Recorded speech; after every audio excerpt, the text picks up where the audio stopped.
Ал енді осы Құранды түсінбеген адамдардың біреуін мысалға келтіретін болса, Алла Тағала келесі аятта айтады: "Ва иза ан'амна алал инсани".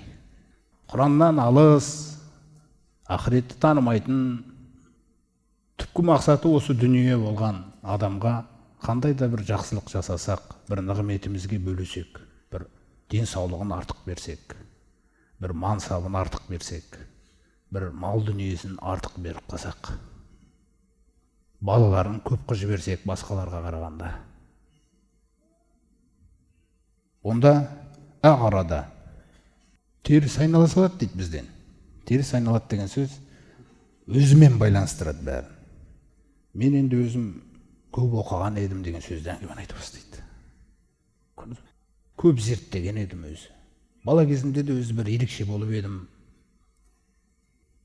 Мүлде басқа нәрсені сөйлеп кетеді дейді. Теріс айналды деген нәрсе сол. Алланы байланыстырмайды. Өз тегімде бар осы менің. Аталарым сондай болған деген тағы бір тақырыпқа кетеді. Алла Тағала одан ақиқатты күтіп тұр. Алланың кеңшілігімен деген бірақ сөз айтылу керек еді негізі. Жоқ, ол теріс айналып жатыр. Уана бижанибихи. Сөйтіп қыр көрсетіп дейді. Қыр көрсетіп, яғни тәкаппарланып, қашқақтайды дейді бізден. Құраннан қашқақтайды, Мұхаммед пайғамбардан қашқақтайды, діннен қашқақтайды, жатырқайды. Енді жақсылық берсең, бітті. Жоқ дейді, таппайсың дейді оны енді. Соның құлы болып кетеді болды. Ал енді оны оятайық деп, қой мынаны оятайық, есін жейсін деп ана берген нәрсемді кішкене тарылтайын дейді Алла Тағала. Міне қараңыздар. Ва иза массаху шарру, сөйтіп оған бір зиян тиіп қалса, кана яуса, сенімін жоғалтып, мүлде үміт үзеді дейді. Қандай сөздер кетеді? Не жаздым мен? Жалғыз мені көрдің ба, ей Құдай? Қараңыз. Өзі ұл қыз тәрбиелеп отқан болуы мүмкін да. Немерелері де болуы мүмкін. Қараңыз, не жиған ол сонда? Не жиған? Бар өмірінде не нәрсе жиған ол? Ол жерде Құранның сенімі, Құранның мінезі, ұстанымдары болмаса. Мағарij сүресінде де Алла Тағала сол мағынаны әдемі түсіндіреді. Аузу биллахи минаш шайтанир раджим. Иннал инсана хулиқа халуа. Жалпы адам баласы құбылмалы жаралған дейді. Егер Құран болмаса оның бойында, Құранның айтқаны оның мінезінде, сенімінде болмаса, ол адам баласы өзі құбылмалы, құбылып тұратын болып жаралған дейді. Ол құбылып тұратын деген нәрсе не? Иза массаху шарру жазуа. Егер оған бір зиян тисе, біздің сынағымыз ретінде сабырсыздық танытады дейді. Ол сабырсыздықтың артында өздеріңіз білесіздер, неше түрлі жаңағы аурулар келеді сосын. Стресс бар, тағы бар, давлениесі бар, анау бар. Түгел нәрсені адам өзім жинай. Алланың айтқанымен жүрмегендіктен. Ва иза массахул хойру мануға. Ал енді оған бір жақсылық берсек, сараң бола қалады дейді. Бермейді. Өзімнің біліммен жеткен дегендей нәрсе. Өз қабілетіммен жеткен деген сөздерді айтады. Мына нәрсеге назар аударыңыздаршы енді. Расымен де адам баласы құбылмалы жаралған. Егер зиян тисе, сабырсыздық танытады. Жақсылық тисе, сараңдық танытады. Иллал мусаллин. Намаз оқушыларда айтпағанда. Негізінде намаз оқушылардың ішінде де сол нәрсе бар. Бірақ Алла Тағала намаз оқу деген нәрсенің ақиқатын айтайын деп тұр. Намаз оқитындарды айтпағанда.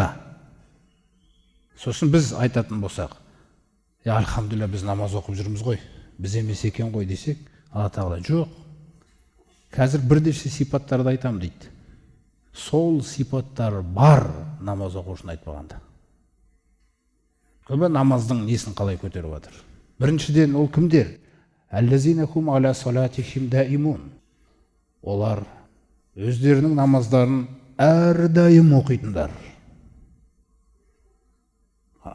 Яғни әрдайым байланыста Алламен. Екінші, валлазина фи амвалихим хаққун мағлум. Әлгі өздерінің малдарында Біреудің белгілі үлесі болғандар, зекеті, садақасы. Зекет Алланың парыз еткені, садақа сен ақылыңмен іздеп табу керексің оны. Иманыңмен, түріне қарап оның, жағдайына қарап дегендей нәрселер. Екінші қасиетін қараңыздар. Мал дүниелерінде біреудің белгілі үлесі болғандар. Ол мал дүние болмайды ғой, еңбек етпесең. Соқтан ортада қай сипат тұр намаз оқушының? Еңбек ететіндер. Содан кейін барып сіздің мал дүниеңізде біреудің үлесі пайда болады. Кімнің үлесі ол жерде Раббым? Лиссаили уәл махрум. Сенен кәдімгідей бітіп келіп сұрайтын адам болады. Соның үлесі бар. Екінші, әл-махрум, сұрай алмайды, арыз жібермейді, өліп қалса да. Соны тауып ал дейді. Соны тауып үйіне, өзі көрінбегендей, сен де көрінбей, намысын ары қарай қорламай, көрінбей тастап кетті. Қарас. Әллазина юсаддиқуна бияумиддин. Одан кейін олар қияметтің сот күнін растайтындар. Қияметті ойлайтындар, уайымдайтындар. Валазинахум мин азаби роббихим мушфиқун. Сондай-ақ олар Раббыларының азабынан үрейленетіндер. Азапты ойлау ол ақылдылықтың белгісі. Азапты ойламаған ол тәкаппарлықтың белгісі. Олар Раббыларының азабынан үрейленетіндер. Яғни сондай сәттері, сағаттары болады олардың. Аптасына бір рет па үрейленетін, күнәларын еске алып отырып. Неге? Инна азабы роббихим гайру маъмун. Әлбетте олардың Раббыларының азабы қауіпті дейді ол. Қауіпсіз емес дейді. Сондықтан олар үрейленеді дейді. Осы ақыретке деген ақыреттің жағдайын азапты ойламағаннан кейін сіз сондықтан біреумен ұрсып қалып жатсыз.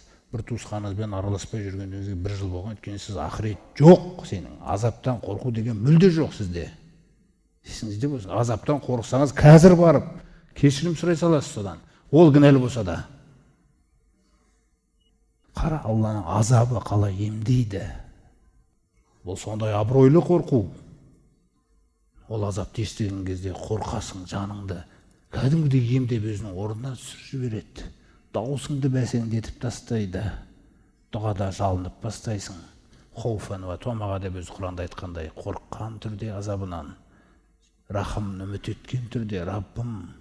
Міне, бұл сол үшін керек сенім. Құржан айтып осындай ақырет болады екен, қиямет болады екен деп біреуге үйрету үшін емес. Немесе біреуді қорқыту үшін емес. Қиямет күні жағаңнан алам деп, ол үшін айтылмайды ол. Қиямет күні жағаңнан алам деген сөз ол Алланың азабынан қорқып тұрған адам емес ол. Ол Алланы өз жағына албаған адам қияметке. Шайтан қалай үйретіп тастаған оған. Валлазина хум ли фуружихим хафизун. Сондай-ақ олар өздерінің ұятты жерлерін, абыройларын сақтайтындар.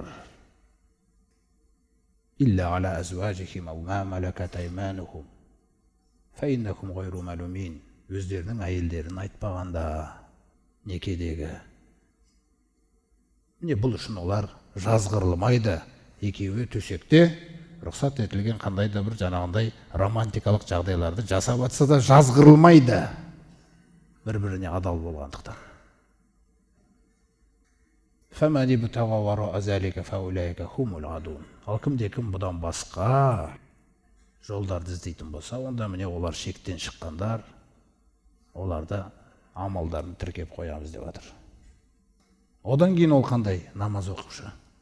Валлазина хум ли аманатихим ва ахдихим раун. Олар өздеріне тапсырылған аманаттарға қатысты. Өздерімен екі арада келісілген келісім шарттарға қатысты. Соларды бақылайды бұлар. Соны бақылап, қорқады Алладан. Аманаты ғой біреудің деп айтады. Мен келісім шартта қол қойып қойдым ғой деп айтады. Өте қатты қадағалайды дейді ол нәрселерді. Валлазинахум би шахадатихим қаимун. Сондай-ақ қандай да бір жерде куә болса, куәлігінде тұрып береді. Тіпті сол үшін жанына зиян тигелі жатса да. Өйткені Алла куә болған онымен бірге бұл істе. Алла куә болған істе. Ол да куәлігін тұрып береді. керісінше сөйлемейді, конверт. Сосын вәллазинахум аля салатихим юхафизун. Сондай олар өздеріне бұйырылған, тапсырылған 5 уақыт намазға өте ұқыпты қарайды. Өте ұқыпты, мұқият қарайды. Уақыттарына қандай жүрекпен тұр ол намазда, тек қана рукух сәжделеріне ғана емес. Кімнің алдында тұр? Намазды Раббыңмен бірге сақтайсың. Намаз Алламен байланысты нәрсе. Жүрегіңде басқа нәрсе болып, намаз оқылып тұрса, ол қандай болады бізде? Сондықтан да шамамызға қарай, жоқ дегенде күніне 5 уақыт намаз оқылса, соның біреуінде өзімізді солай жинауға тырысу керекпіз. Біреуінде, барлығында жинай алмасақ та. Сосын бұларға улайка фи жәннати мукрамун. Міне осылар ертең жәннатта құрметке бөленеді дейді. Ал енді басқа адамдарға келетін болсаңыз, оған жақсылық берсең, сараң болып кетеді. Тәрбиелейік деп, есін жиғызайық деп бір зиян тигізсең, мүлде үмітін үзіп кетеді. Намаз оқитындарды ғана айтпағанда дейді. Сондай-ақ адамдарда қате түсініктер қалыптасқан. Аллаға, ақыретке сенбегеннен кейін, мысалы Фәжр сүресінде де осы мәселені баяндайды. فَأَمَّا الْإِنسَانُ إِذَا مَا ابْتَلَاهُ رَبُّهُ فَأَكْرَمَهُ وَنَعَّمَهُ فَيَقُولُ رَبِّي أَكْرَمَنِ. Адам баласын емтиханнан өткізіп, қана сөзге назар аударайық, емтиханнан өткізіп, оны осы дүниеде бір құрметке бөлесек, артық жаңағыдай мансап беріп дегендей нәрселер. Кішкене басқа адамдарға қарағанда бір артықшылық беріп, нағамаху, сондай бір жақсылықтарына, нығметтеріне бөлесе дейді Раббысы оны. Ол айтады дейді, Раббым мені құрметке бөледі ғой деп. Ғұламалардың түсіндіруінше, өзім негізі лайық дедім осыған деп айтады дейді. Міне осы маған жарасатын өмір осы.